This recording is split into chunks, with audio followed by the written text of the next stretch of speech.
ഈ ചൂടും പൊടിയും വരണ്ട കാറ്റുമെല്ലാം ചേർന്ന ചർമ്മത്തിന് കാഠിന്യത്തിൻ്റെ ദിവസങ്ങളാണിത്. ചൂടുകാലത്ത് ചർമ്മത്തിൻ്റെ ആരോഗ്യം സംരക്ഷിക്കേണ്ടത് പ്രധാനപ്പെട്ടൊരു കാര്യമാണ്. ചർമ്മത്തിൻ്റെ ആരോഗ്യത്തിനായാണ് ഈ പഴങ്ങൾ ധാരാളം കഴിക്കണം എന്ന് ഞാൻ പറഞ്ഞത്. വിറ്റാമിനുകളും ആൻറ്റി ഓക്സിഡൻറ്റുകളും ശരീരത്തിന് അത്യാവശ്യമാണ് എന്ന് തന്നെയാണ് ആരോഗ്യരംഗത്തെ വിദഗ്ധരും പറയുന്നത്. ഏതൊക്കെ പഴങ്ങൾ കഴിച്ച് നമുക്ക് ഈ സംരക്ഷണം തീർക്കാമെന്നല്ലേ പറഞ്ഞു തരാം. അതിൽ ഏറ്റവും പ്രധാനപ്പെട്ടത് ഞങ്ങൾ മലബാറുകാർ വത്തക്ക എന്ന് വിളിക്കുന്ന തണ്ണിമത്തൻ തന്നെയാണ്. ഈ ചൂടുകാലത്ത് കഴിക്കാവുന്ന ഏറ്റവും നല്ലൊരു ഭക്ഷണം തണ്ണിമത്തനാണ്. വിറ്റാമിൻ സിയുടെ കലവറയാണ് തണ്ണിമത്തൻ. ചൂടുകാലത്ത് ശരീരത്തിൽ നിന്നും ജലാംശം കൂടുതലായി നഷ്ടപ്പെടും. അപ്പോൾ തണ്ണിമത്തനിൽ ഭൂരിഭാഗവും വെള്ളമാണ് അടങ്ങിയിരിക്കുന്നത്.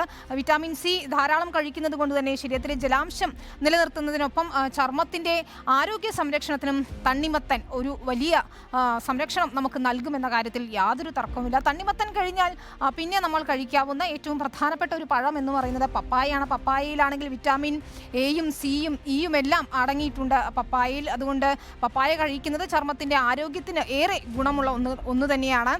ചർമ്മത്തിൻ്റെ ആരോഗ്യ സംരക്ഷണത്തിൽ ഏറ്റവും പ്രധാനപ്പെട്ട വിറ്റാമിനുകൾ തന്നെയാണ് പപ്പായയിൽ അടങ്ങിയിരിക്കുന്നത്. നമ്മുടെ നാട്ടിൻപുറത്തൊക്കെ ധാരാളം കിട്ടുന്ന പപ്പായയിൽ അടങ്ങിയിരിക്കുന്ന പപ്പൈൻ ദഹനത്തെ എളുപ്പമാക്കുന്നതിനും സഹായിക്കും. പണ്ട് കാലത്തൊക്കെ ഈ ചൂട് ശമിപ്പിക്കുന്നതിന് വേണ്ടി പപ്പായയാണ് നാട്ടിൻപുറങ്ങളിലെല്ലാം ആശ്രയിച്ചിരുന്നത്. ഓറഞ്ചാണ് മറ്റൊരു പ്രധാനപ്പെട്ട പഴം. അതിലും വിറ്റാമിൻ സി ധാരാളം അടങ്ങിയിട്ടുണ്ട്. ഓറഞ്ച് കഴിക്കുന്നതും ചർമ്മത്തിൻ്റെ ആരോഗ്യം മെച്ചപ്പെടുത്തും. വിറ്റാമിൻ സി ഇതിന് സഹായിക്കും. പ്രതിരോധശേഷി വർദ്ധിപ്പിക്കുന്നതിനും ഗുണം ചെയ്യും. മറ്റൊരു പ്രധാനപ്പെട്ട പഴം കിവിയാണ്. വിറ്റാമിൻ സിയും വിറ്റാമിൻ എയും അടങ്ങിയിട്ടുള്ള കിവി കഴിക്കുന്നതും ചർമ്മത്തിൻ്റെ ആരോഗ്യത്തിനും ചുളിവുകൾ തടയുന്നതിനുമൊക്കെ സഹായകരമാണ്. മറ്റൊന്ന് ബെറി പഴങ്ങളാണ്. ബെറി പഴങ്ങൾ ഈ വേനൽക്കാലത്ത് ഏറെ നല്ല ഒരു പഴമാണ്.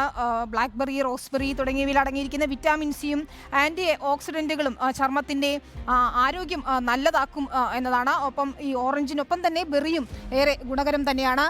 അടുത്ത പഴം നമുക്ക് നോക്കിയാൽ ഏറെ പ്രധാനപ്പെട്ട ഒരു പഴം മാമ്പഴമാണ്. വിറ്റാമിൻ എയും വിറ്റാമിൻ സിയും ഒക്കെ അടങ്ങിയിരിക്കുന്ന മാമ്പഴം, അതിൽ ധാരാളം ആൻറ്റി ഓക്സിഡൻറ്റുകളുമുണ്ട്. ഈ വേനൽക്കാലത്ത് ഏറെ സഹായകരമാണ് ഈ മാമ്പഴം കഴിക്കുന്നതും.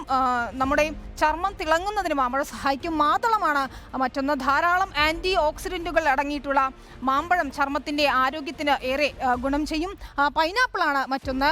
വൈറ്റമിൻ സി ധാരാളം അടങ്ങിയ പൈനാപ്പിൾ ചർമ്മത്തിൻ്റെ ആരോഗ്യം സംരക്ഷിക്കുന്നതിന് ഏറെ സഹായകരമാണ്. ദഹനത്തിനും ഏറെ ഗുണം ചെയ്യും. അത്തരത്തിലുള്ള പഴങ്ങൾ, ഞാനീ പറഞ്ഞ പഴങ്ങളൊക്കെ തന്നെ കഴിക്കുന്നത് നമ്മുടെ ആരോഗ്യ സംരക്ഷണത്തിന് ഏറെ പ്രധാനമാണ്.